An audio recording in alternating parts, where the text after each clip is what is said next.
Well, I am absolutely thrilled to share with you today one of the little gifts that I get to share with the world, and I'm going to announce her today. Thank you so much for joining us today, Nardia Renney.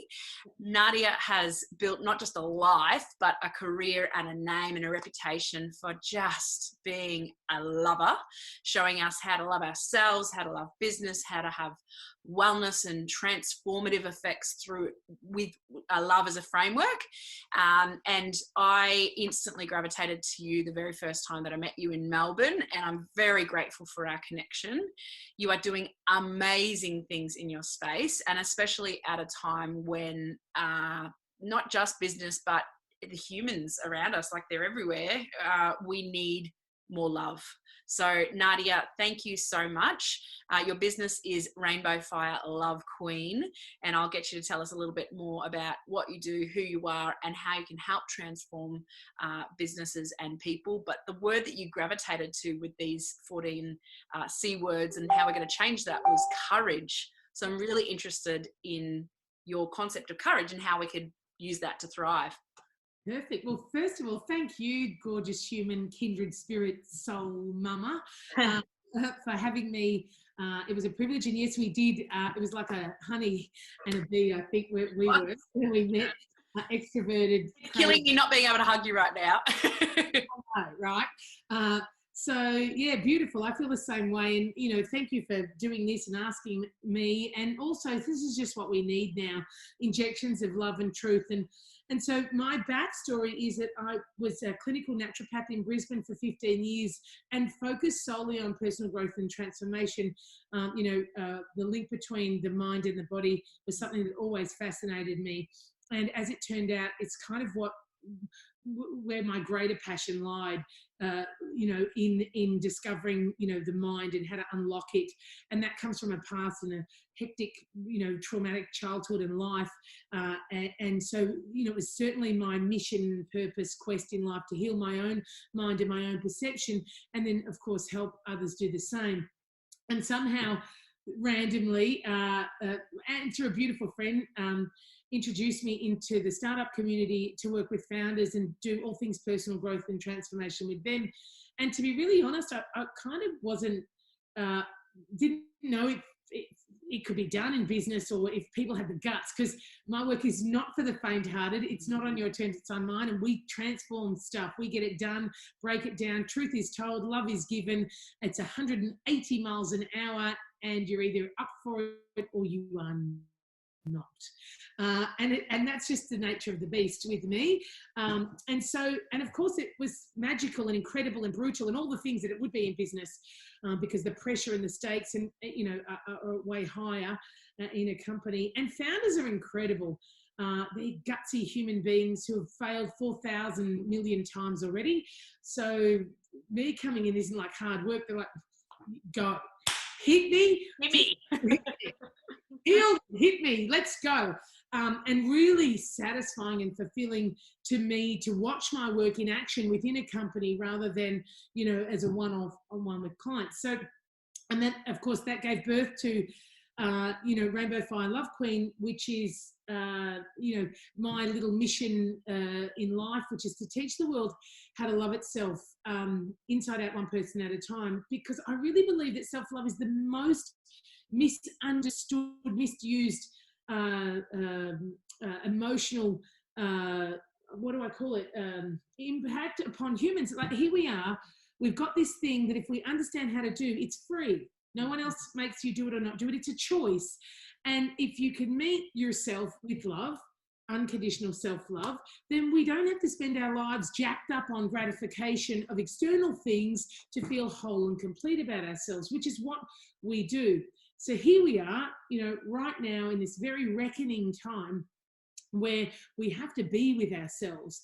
And if the outside world was what made you feel good about yourself only and solely, then Jesus, you are in for a hell of a ride.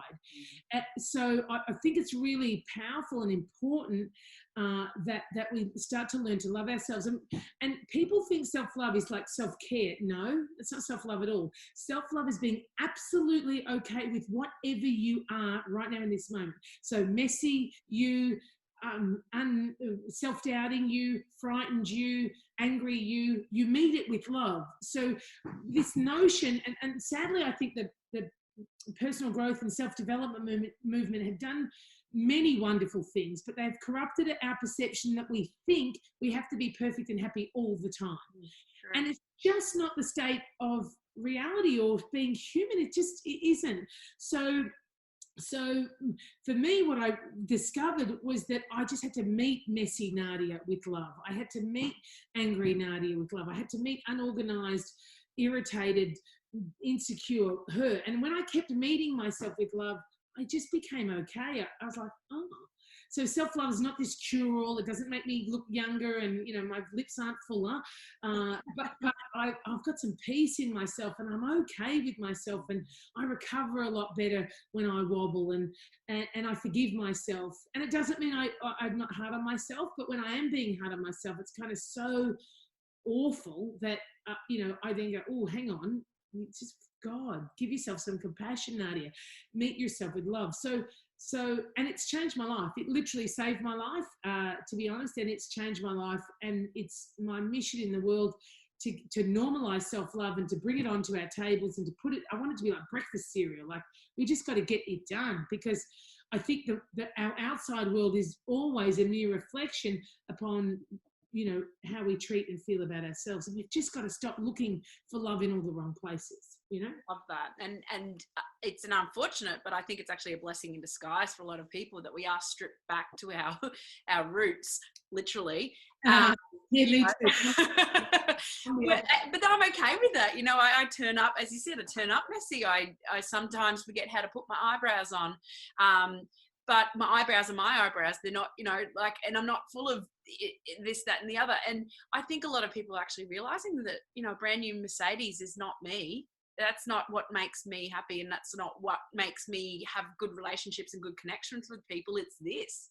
Yep. It's that genuineness and having the courage to be okay with that, and having the courage to connect with people and be okay to love another human. We're very open in this house with who we share love with and who we connect with. And we actually at Christmas time had a group of friends over, and beautiful Mikey Ellis was one of our guests. And I absolutely adore that human. And I tell my husband on a regular basis, I freaking love Mikey. And here I am as a happily married woman telling and professing my love to another male. And it's not, there's absolutely nothing untoward. It's just, I love him, who he is, for the blessings that he brings to this world. I've got the courage to say that. And my husband totally gets that, because I fall in love with people at Woolworths. I've been loving Mikey Ellis for, 20, I feel like it's like 25 years. Don't admit that. He's my family. He's, you know, we are kin, that's for sure. So he is an incredible human being. So for a business owner out there at the moment, obviously, you know, it's not meant with any downplayedness or ignorance or naivety that it is freaking tough out there at the moment. And we're all experiencing that in capacities of friends, families, and certainly for myself, for clients. If somebody were to grace their presence upon this video and look to the concept of integrating courage into their organization, what would that look like? How would they love themselves more and meet themselves with love, but also to have that courage in their organization, or to show that to their people? So let me just give you some context on courage and what I see courage. So courage is an outcome. And, you know, I always say to people or my clients, you don't, and many people have hired me to help them overcome fear. And I'm like, there is no overcoming of fear. There's facing fear and doing it. And then on the other side of that, you get courage. Courage is the outcome. Right. But let's talk about courage for a second, because in a time of uncertainty, and I listen, I've been holding hands to many of my clients' businesses that have been falling from the sky for the last, you know, 3-4 weeks. And it's brutal. So I don't say this lightly. I've been in those conversations, and I'm still in many of them, watching some businesses trying to pivot, some calling it quits, some breaking down one person at a time. So I'm very aware of it. Courage is, and I do believe that when you're frightened of something, that you have to, it takes courage to face it. So the first action of being frightened is actually having the courage to go, okay, I have to bring that which is haunting me, that which is keeping me up at night, that which is tormenting me front of mind. And I have to look at it in the face. And it takes courage to do that, because what we tend to do is we keep it secret and we let it eat our fear. We let it consume our minds and our sanity, and our minds play havoc with it, and we're doing worst case scenarios. I mean, human beings are the most incredible creatures on the planet, but we can also be the most destructive. And so we have to just be right here and now and be really present with what actually is happening. And I've been coaching a lot of people and saying to them, are you worst case scenario in, or is what you're frightened of actually really happening? So if you're in a business right now, you have to face the truth of what's your reality. And it takes courage to do that. So no sugarcoating it. What are the facts? What's actually happening? And then what can you do about it? And the only thing we can do, courage is actually then having the guts to action the only thing that you can do. So sometimes courage is accepting something that's horrendous, like the death of your business, or like having to let go of 10 people, and I always say we have to rise up, and we have to, arms wide open, we have to rise up and sit within that and face that and deal with that. And God, it takes courage. And I've watched many people avoid having to make staff redundant, or avoid having to face that their business is going to fail, because it was just too awful and too brutal to do. But that only makes it torture, and that prolongs the entire experience. So what I would say to everyone, stop what you're doing, take a moment to sit down and actually acknowledge and face that which is haunting you, tormenting you, causing anxiety, and bring it right back into this present moment, here and now, and face it and do the thing that deals with it, appeases it, resolves it, dissolves it. And remember, sometimes it's just accepting the current reality is the most courageous thing you can do. Beautiful. Thank you. Does that make sense? It's so helpful. And I said at the beginning, before we started recording, that I feel that you and I could go on for hours. We should. We absolutely should. But for today, I think that's a beautiful gift. Thank you. And I hope that somebody hears this, resonates, and really thrives off the back of what you've had to say. Thank you for sharing your wisdom with me and the world. Thank you for you.